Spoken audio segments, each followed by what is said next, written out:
Ainsi, mes frères bien-aimés, soyez fermes, inébranlables, travaillant de mieux en mieux à l'œuvre du Seigneur, sachant que votre travail ne sera pas vain dans le Seigneur. 1 Corinthiens 15, verset 58. Amis internautes, que la grâce, la paix, la joie de notre Seigneur et Sauveur Jésus-Christ soit sur vous. Je dis à nous parler au nom de Cristo. Temos agradecimentos por tudo que fez pelo futebol, né, por todas as portas abertas que deixou para todos nós que viemos depois. Vida longa ao rei, parabéns. C'est incontestable. Pelé est le numéro 1 du football, le roi. Cela peut peut-être vous sembler étrange, mais chaque minute de cette vidéo vous aidera à comprendre nos propos. Le numéro 1. On peut tous s'accorder pour dire que Pelé était le premier. Il a été le premier footballeur à émerveiller le monde, à une époque où il n'y avait ni internet, ni YouTube, ni la télévision par satellite.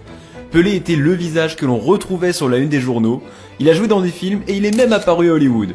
Mais ce n'est pas tout, Pelé savait même chanter.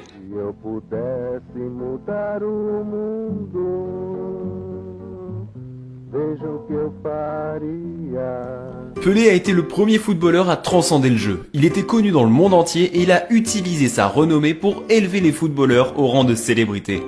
Il est le moule sur lequel tous les footballeurs modernes ont été façonnés.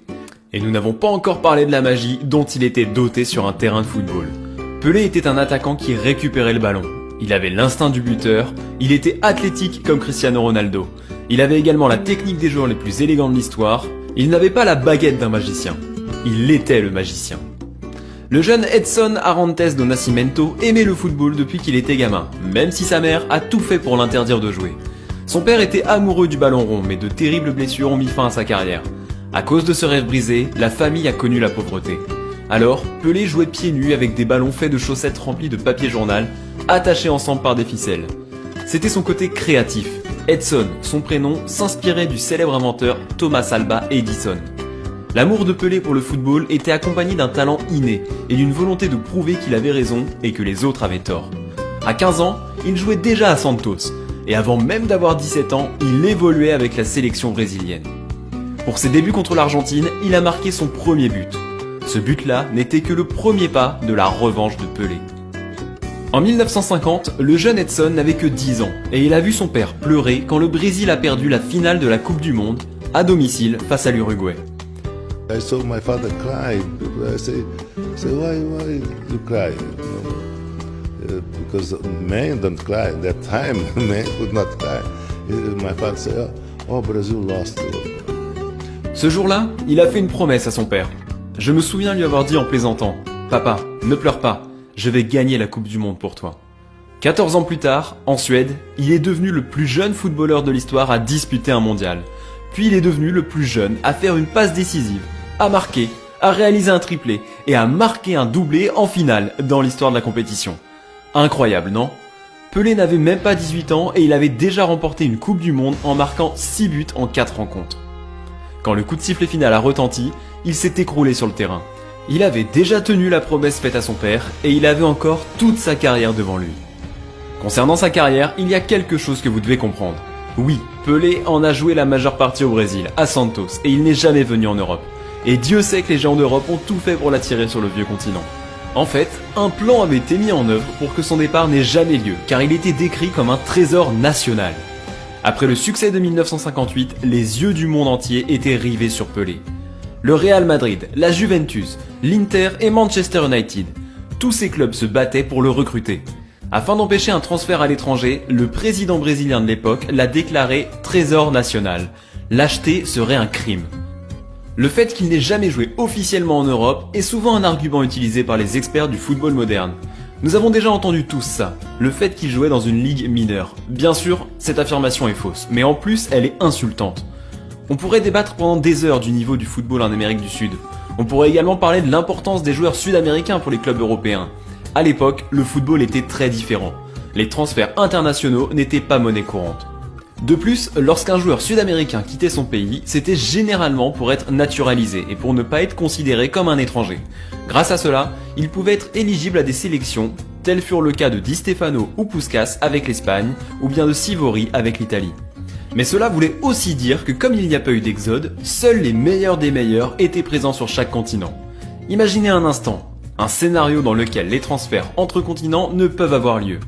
Neymar, Messi, Di Maria, Luis Suarez, tous en train de disputer la Copa Libertadores. Ce serait complètement incroyable.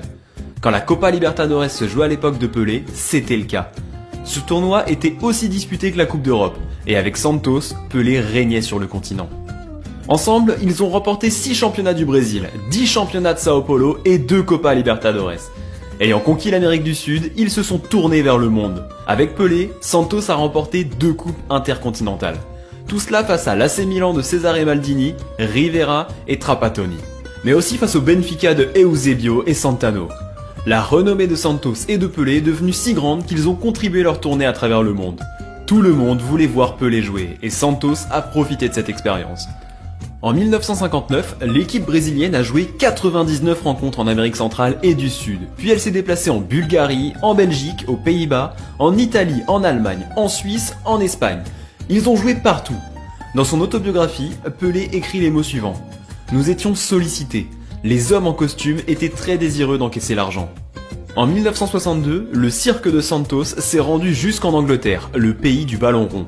Là-bas, Pelé a fait son show dans des stades à guichets fermés.